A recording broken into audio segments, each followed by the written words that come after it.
pas n'importe quel cadeau, Mélanie. Vous nous avez ouvert les portes d'un musée qui est régulièrement fermé. Oui, il ouvre occasionnellement une fois par an pendant les fêtes de fin d'année. Donc vous avez 15 jours pour le visiter, il faut vraiment en profiter. C'est le musée des Arts Forains. Le musée des Arts Forains à Paris. Pour ceux qui ne le connaissent pas, c'est un musée qui se trouve effectivement dans les anciens chais du pavillon de Bercy, dans le 12e arrondissement de Paris.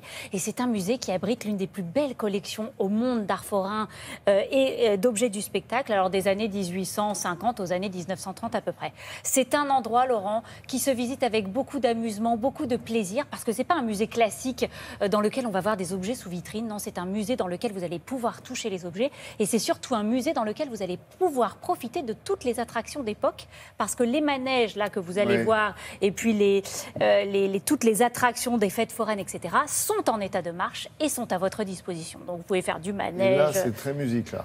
Alors là, c'est très musique, parce qu'à l'occasion des fêtes de fin d'année, Jean-Paul Favant, le propriétaire des lieux, y organise chaque année le Festival du Merveilleux. Donc en plus de la collection permanente qu'il y ait, eh bien, il y a chaque année une exposition dont la thématique cette année est les instruments de musique mécanique. Vous allez voir, Jean-Paul Favant nous les présente.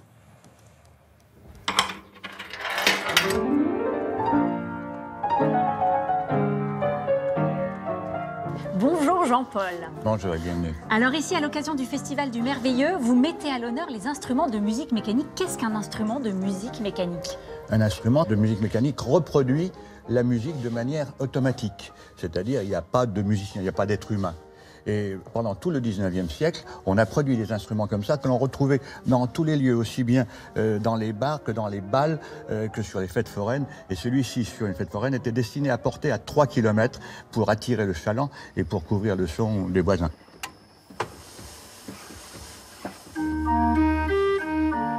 C'est un orgue. Imaginez que pour faire un son pareil, il y a 70 tuyaux qui expriment des sons. Comment ça se passe derrière? Il y a quoi à l'intérieur? Je crois qu'il faut le visiter.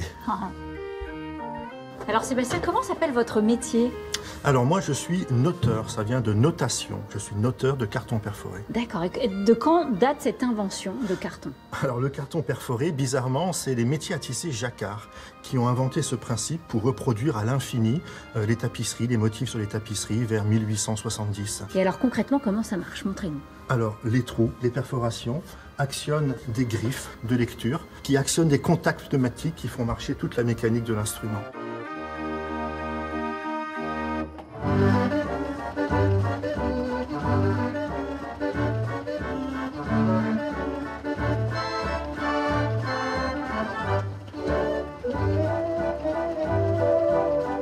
Jean-Paul, on poursuit la visite avec cet instrument. Expliquez-nous ce que c'est. C'est un banjo qui joue tout seul et il était dans les bistrots. C'est l'ancêtre du jukebox en fait. C'est un des ancêtres du jukebox. Donc on mettait la monnaie.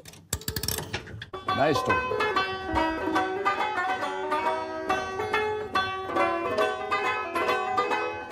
Il a été fabriqué où et à quelle époque? Il a été fabriqué aux États-Unis en 1900. Mécaniquement, il fonctionne de la même façon que l'orgue? Oui, il fonctionne avec des papiers perforés, mais c'était un instrument avant, là-bas, donc il y avait un soufflet, alors que là, c'est un instrument à cordes. Et là, on est vraiment en face d'un des ancêtres de la robotique. C'était vraiment extraordinaire, ce côté anthropomorphe.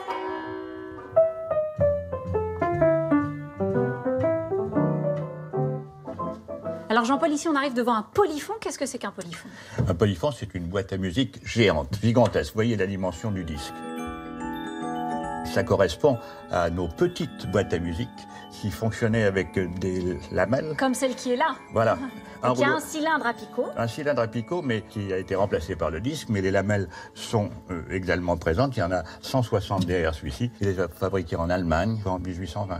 Alors, il n'y a qu'un disque, on écoute tout le temps la même musique? Ah non, il y en a une quantité, mais il faut être musclé pour pouvoir écouter la musique à cette époque-là. Ah, il y a une réserve, c'est incroyable. Et donc, à chaque disque correspond une musique, c'est ça? Absolument. C'est une musique métallique qui résonne, c'est féerique. Donc, visite possible à partir de mardi. Voilà, mardi jusqu'au 7 janvier. Et en plus de ces belles les vacances expositions, scolaires. Exactement. Mais emmenez vos enfants parce qu'en plus de tout cela, il va y avoir aussi des spectacles d'art vivant avec des magiciens, des équilibristes, des funambules, des danseurs. Enfin, vraiment, qui vont animer tout l'espace de ce musée. Vous le faites bien. Les funambules, les machins, voilà. Pourrez-y avec vos enfants. D'accord. Donc, le musée des Arts Forains, c'est dans le 12e arrondissement, Paris. 12e.